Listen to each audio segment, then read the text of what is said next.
Ayan guys, nagpasama na ako sa mga kabataan na to. Papunta tayo ng baryo ngayon kasi nga sabi, kumusta naman ka mo? Di naman ay, okay naman? Oh. Mahangin pa rin ang motor na tumbalang, okay lang naman yan. O yung bahay na to is ano na ang bahay na to, pero okay lang yan. Nakapit lang tayo at manalig lang tayo. So yan, may mga kasama ako kaya pwede ako pumunta ng ano. Sige Madam Mitz, sisilip ako dun sa baryo. Kung sino pa madaanan ko, kala Manay Mukring, kala Kangsali. Sige, punta tayo dun para makita nyo naman ang sitwasyon ng baryo. Sige, requestin nyo. Pupuntahan ko sila. Hindi ko man isa-isahin. Pag makita nyo na lang, nakita naman natin okay. Sige, okay, kasi parang hindi masyado mahaba ang atong video. So, papunta na ako ngayon sa baryo. Hoy, dalihan niyo! O sige, bahala ka mo dida. So, punta tayo dito. So, ang eskwelahan namin, guys, ay okay naman.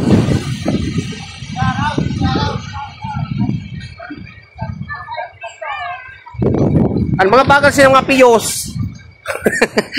So, oh guys, okay na, medyo okay naman na ang panahon. Ano. So, nag-chat sa akin si Madam at saka nag-miss call pa siya ng Madam kasi walang signal in the same time.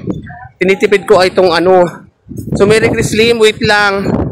Puntahan natin si Chang at saka dito tayo kala Tita Bing. So dito tayo muna sa pinaka Baryo Aringit. Sa Baryo Aringit pa tawag. Baryo Aringit pa to. Baryo Aringit Street. Sige nila na kamo. Ako didi. So alam ko pa dito. Kumusta ka mo didi? Okay naman. Medyo mahina-hinang hangin pa ang impact didi no. Kasi tago ito ang pinaka ano talaga kasi guys, pag sa tabi ng dagat kasi doon nanggagaling ang hangin habagat, pero ang dami ring natumbang mga puno. So tingnan ko kumusta natin si Chang Sali. Merry Christmas, pupuntahan ko ngayon.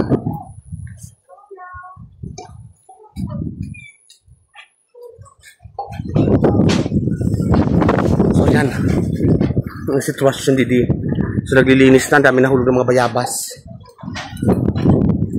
So, kinaya ng bahay na kung ano nagigiba na. Kumusta naman ka mo dida? Okay naman, medyo mahina didi ang ano no. Si Chang kaya kumusta? Chang? So, kumustahin natin si Chang didi. Kay Adi nakita ko sa may ano. Mando, kumusta ka dida? Okay ka na? Okay go. Chang? Okay na. Sorry po. Okay na. Pulok. So, dito si Chang nagsiselfone.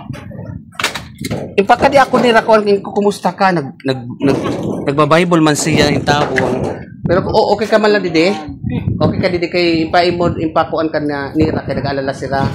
Pagaw imo na mo na kung pwede may imod dito sa Chang ano sitwasyon. So okay naman ito si Chang, nagbabasa siya ng Bible. Ay, sige po. Di man na. Huwag kayo mag-alala, mabuti naman ang lagay ko dito. Thank you Lord. O ayan, okay naman po ang kalagayan ni Chang. Didi ka lang Chang ay pagkukuha ko na kay mahangin-hangin. O ayan. O adi na, kita ka natin si Chang okay naman nagbasa lang siya ng Bible ng tawon. Thank you Lord at tumingin na ang lagay ng panahon namin dito sa isla. Hindi, kung kayo mag-ano ng pagbabakasyon, alamin muna ninyo doon sa nag-ano ng ticket kung walang balakad sa pagbiyahe niyo papunta dito kung maaari lang. Tanungin muna ninyo kasi kung stranded. Natatakot to si Chang na magbiyahe kayo. Alamin niyo muna kung safe mag-travel or para kasi nag-aalala si Chang sa halimbawa uuwi daw kayo. So dito naman tayo sa may bagong puok. Ay, hindi. Papunta tayo ng simbahan, guys. So dahil brown out na yun dito sa amin, may mga generator na bukas. Anytime pwede kayo mag-charge dito sa may mga generator na bukas. Kaya para tayo, mamaya magkikicharge din ako. Hi Igso, kumusta naman? Okay naman dida? Wala namang sugabong ang balay nila. Oo, ang dami natanggalan ng sugabong. Pero ang importante tayo, buhay at lumalaban. Oo. Sige po man na Igso, makanila ko yung may papa-update lang sa ako ng mga tao. Bye. Wala kasang hangin, buting humina na. So dito tayo guys, ito na ang sitwasyon dito. Medyo kumakalma, ang iba naglilinis na. So yan, mga bukasan lang ang simbahan namin anytime na kung sino pwede mag ano doon kagabi mag-evacuate, pwede mag-evacuate. So dito tayo na, malapit na tayo sa bagong Pook, guys. So yan ako, ito lang naman din na maitutulong ko sa inyo, sige. Kasi kanina talaga malakas ang hangin. So ang oras ngayon ay 4:18. Alam ko walang magiging problema kala Live Oak kasi dito yan sila mag-ano kala ini sa balay ni sa bahay ni Fajardo ni Wapo Animal. Yan. Sa pangalan ito. Basta dito. Okay lang naman sila ay moving. So dito na tayo sa pinakabot nga. At pupunta tayo, okay naman dito sa sitwasyon. Dito naman tayo sa may bagong Pook. Wala na tayong editing guys. Kung ano yung ipapakita ko ngayon, yun ay ang kuan na. Yan ang sitwasyon.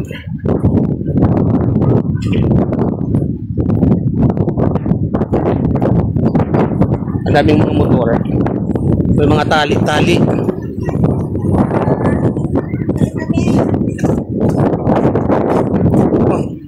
Oh, mga bata naglalaro. Kamusta naman? Ano yung balay? Ang likod niyo? Oo. Kami andito sa ibaw. Pero okay naman ang lahat. O diba? Live kita. Ang bubong din namin tungkab din, dahil. Ang mga kasi dito talaga manggagaling sa dito wala man apisala dito nga pinakami na balay Dito lang sa ibaw. mo bubong dito sa may atubang oo naglagatak talaga. Ito ang sitwasyon namin dito, guys. Dito si Tita Bing yung nag-birthday kahapon. So, asok na wala pang palaro kasi nga bagyo. Pagkatapos ng celebration ni Tita Bing, ito yung binagyo. Sa susunod na taon, Tita Bing, huwag ka mag-celebrate. Walay na. Charot lang. Si Tita Bing, ito may birthday kahapon. So, makalingon na ako. So, dito naman tayo ngayon sa Pantalan, guys. So, wala ko nasaging kanugun. Saan ibaw?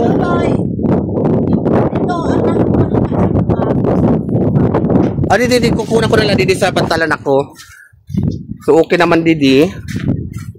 So, okay naman daw dito, madam, Okay naman doon, nakausap ko naman sila Manay, si Tita Bing, kasi Manay Vilma, Manay Lorna. So, wala kasing signal dito sa amin. So, 8 minutes na talaga tayo, guys. Dito tayo magtatapos sa Pantalan. So, ito walang magiging problema dito para Inay-Gunding kasi malaki ang bahay nila Inay-Gunding at hindi ito basta-basta matutumpa. Ito naman, laylayan naman. Marami na kami dyan. So, dito tayo magtatapos, guys, sa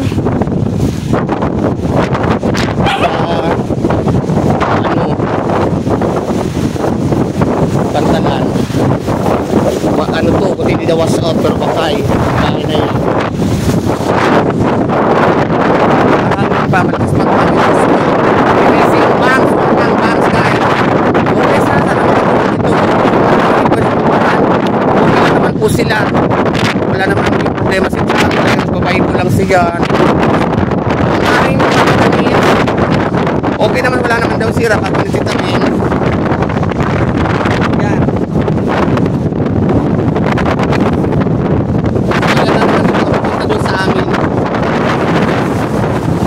Ito ang aming Pantalan.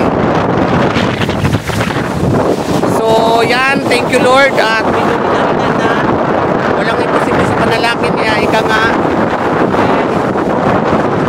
Maraming salamat din sa inyong panunood at pag-trust. So, sa paraan lang naman kahit paano, di ba, maibsan ang inyong pagpaalala sa inyo naman mga mahal sa buhay dito sa isla. Kasi isa kami sa mga tinupok ngayon ng bagyo. Ang ibang mga bahay, yun ang importante mapapalitan yan Sa awa ng Diyos naman, talaga wala naman nasaktang tao. Ay, lumalakas pa rin ang hangin. Sige, dito tayo, guys. Naganda naman ang hangin sa bayan. Ang bayan sa isla ito.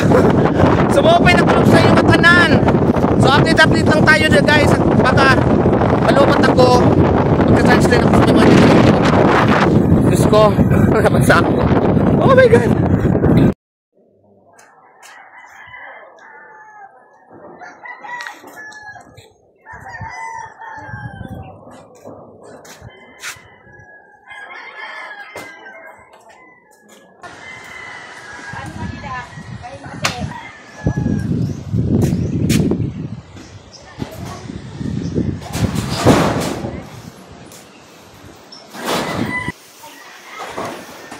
So ngayon naglilinis-linis na dito sa isla. So ito naman ang ganap ngayong isla sa morning ngayon.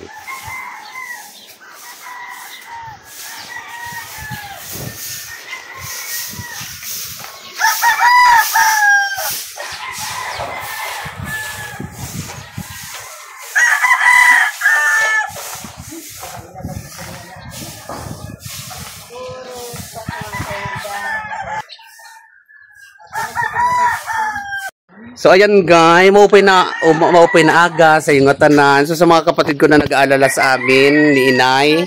Mamay, so ka na ma-open na aga. Open nga aga. Ano ka wala mo kaunang pandesal? Hindi niya kinaunang pandesal duwan. Magpandesal siya duwa, kabuok, duwa kabalot. So ayan, huwag kayo mag-alala dahil okay lang kami ni Inay. Okay naman ang mga taga-bani, may mga napinsala man slight. Pero the most important is walang napinsala o walang nasaktang mga tao. So dito ko ngayon ako sa kalsada upang makapanayam ang mga tao na naka-experience naman ng ano. Ay guys medyo nakakatawa na kami. Siyempre tawa na natin to dahil nalampasan namin ang excuse me, ang dilubyo, ang sakuna, ang bagyong Juan. Ayaw na pagpapakadiha. Diyos ko, ang mga bagyo ilihis na. May mga susunod pa na bagyo na ako hindi ka mo welcome dito sa isla. Kay tama na, naku mag-aaway na tayo. Mahirap ang sitwasyon na binibigay niyo sa amin. Nakakakaba, nakaka-stress. Talagang muntikan nyo na matungkab ang aming bubong. Ayun na yun, nakaangat na yun. Yun, ang lakas ng impact niyan sa loob. Kala mo talagang inaano may mga bumabato doon sa taas. So maraming salamat sa mga kaislahanan ko na mga nag-update para naman mabawasan doon ang mga kaba ng pag-alala ng mga kanya-kanyang pamilya sa malalayong lugar. So at least diba, lahat ng mga content creators I salute you dahil diba nakakabawas tayo ng pag-alala at ng pangamba ng mga kamag-anak natin na nasa malayong lugar. So ano naman masasabi mo, Beth? Salamat sa Diyos na nakalibre. Yes. Kayo naman. Uy, shoutout si nanay nyo. Nag-alala si nanay nyo. Shoutout na! Okay lang kami dide. Yan. So, maupay na aga sa iyong atanan. Oh, Jibal. Tumatawag ako sa iyo kanina. Tulog ka pa siguro. Tapos, maraming salamat, Hasen. Bigay mo sa akin na sa surprise. Talaga ako sa iyo. At saka kay Mi Abi.